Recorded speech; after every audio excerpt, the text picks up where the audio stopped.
कि इनके पिताजी जो कि 2023 में मर चुके हैं, वे हर महीने राशन का 3 महीना पर एक डीलर चेंज हो जा रहा है और उस बदल करके डीलर के यहाँ से जा करके ये जो है राशन का उठाव इनके बाबू डीलर के पास में गए और पूछे कि भाई हमारे पिताजी जब गुजर गए हुए हैं तो आपके यहाँ से राशन का उठाव हो आपको कैसे पता चला कि आपके पिता के नाम पर उठाव हो रहा है, जबकि आप अपने पिता का दाह संस्कार भी कर चुके हैं? जी, मुझे 2-3 महीने पहले जब मुझे जानकारी हुई कि राशन जो है वो बना हुआ है, तो मैंने अपना लोकल डीलर के पास गया, वहाँ मैंने थंब ऑपरेशन किया।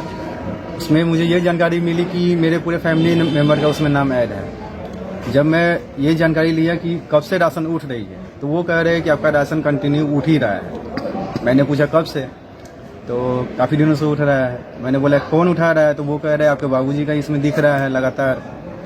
जब उनसे मैंने बोला कि बाबूजी तो एक्सपायर किए 2023 में ही, तो बोले नहीं, 2024 के लगभग 10 महीने में वो आए हुए हैं और वो अपना थंब लगा के यहाँ से रिसीव भी किए हुए हैं राशन, जिसमें 1 महीना ऐसा भी है जिसमें मेरा थंब भी लगा हुआ है और मुझे इस बात की जानकारी भी नहीं हुई, ना ही मुझे राशन मिली है।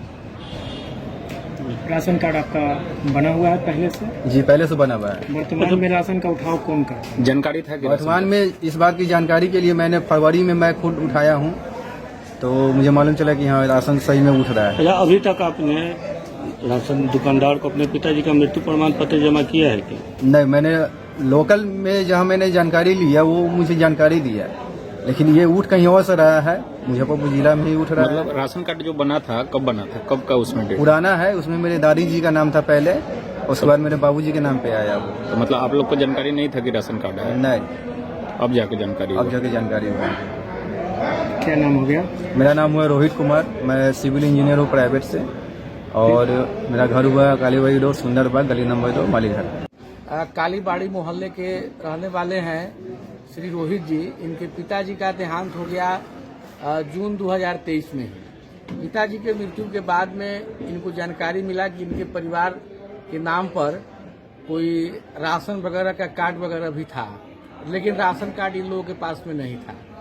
तो इन लोग ऐसे ही एक दिन ऑनलाइन लोग अपना चेक किया तो इनको मालूम चला कि इनके पिताजी जो कि 2023 में मर चुके हैं, वे हर महीने राशन का उठाव कर रहे हैं।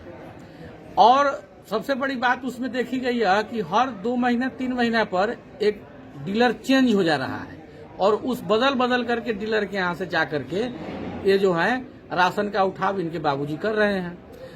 ये उत्सुकता वह से पहुंचे डीलर के पास, 3-4 डीलर के पास में गए और पूछे कि भाई हमारे पिताजी जब गुजर गए हुए हैं तो आपके यहाँ से राशन का उठाव हो कैसे रहा है। तो अब वो 4 डीलर कह रहा है कि आप 3 डीलर जो भी है वो सब कह रहा है कि नहीं, आप झूठ बोल रहे हैं, आपके पिताजी जिंदा हैं। हर एक महीने मेरे यहाँ आते हैं, हमारे दुकान पर अपना अंगूठा का निशान लगाते हैं और अपना आधार कार्ड लेकर के आते हैं, तब राशन लेकर के जाते हैं। भाई बात भी सही है, क्योंकि अंगूठा का निशान तो इनके पिताजी का ही लग रहा है। तो अब सवाल ये उठता है कि ये आदमी परेशान है। ये आदमी परेशान इसलिए है कि ये आदमी का कहना है कि इनके पिताजी का देहांत जब हुआ तो ये बजाबते हिंदू रीति रिवाज से 2023 में ही सिकंदरपुर मुक्ति धाम में उनका दाह संस्कार कर दिए। अभी पसम पस में आदमी पड़ा हुआ है कि हम अपने पिताजी का जब हम अपने हाथ से दाह संस्कार जब कर दिए तो फिर वो आदमी जिंदा कैसे हो गए। तो अभी बहुत बड़ा प्रश्न चिन्ह है। अब हम लोग सुनते थे कि ऊपर में जब लोग जमलोक में जब जाता है तो ऊपर में कोई सामान नहीं जाता है, लेकिन हम मुजफ्फरपुर में देख रहे हैं कि यहाँ से राशन उठ करके डीलर सब वहाँ पर पहुँचा रहा है जमलोक में। तो ऐसे महान डीलर सब के विरुद्ध में कार्रवाई हो, इसके लिए हम लोग जो है ह्यूमन राइट कमीशन में गए हैं और हम लोग ये अपने पिताजी को ढूंढते ये हमारे पास में आए हैं। आप बोले हैं कि अब हमारे पिताजी को ढूंढने में मदद करिए, तो हम लोग इस मामले को लेकर के national human right commission, Bihar state human right commission में हम पहुंचे हैं और हम लोग निष्पक्ष जांच की डिमांड की है। जी।